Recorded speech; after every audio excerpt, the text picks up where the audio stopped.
Many of you have jobs and you remember going for a job interview. And oftentimes you apply for a job hoping that you'll get the job even though your resume is not very impressive. And you go in for the interview and they start describing to you what this job requires. You have to have knowledge of accounting or management, or maybe it's a tech job, so you have to know this programming language and that one, or this protocol, etc., etc., etc. And they start listing all of these requirements that, and you're sitting there in the interview going, I don't know if they got the wrong resume because the only technical skills I put in is Google. And now they're telling me I have to know this programming language and that one, and this much coding experience and management experience.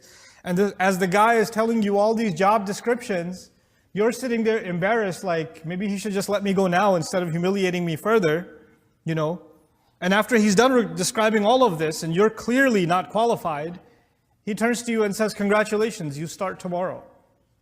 Now your first reaction is shock. How did I get picked for this job? I'm not nearly qualified. But the second part of this is, even if I did get picked, even if I am selected for this job, it's no congratulations at all. Tomorrow when I show up for work, I'm not going to know what to do. They're going to know that I'm completely and utterly not suitable for this job. It's going to be humiliating. There's no way I'm going to learn any of this. So Allah Azza wa Jal in the beginning of this ayah didn't just say, وَجَاهِدُوا فِي اللَّهِ. Struggle for, with no goal before you, and struggle for no other reason than Allah Himself.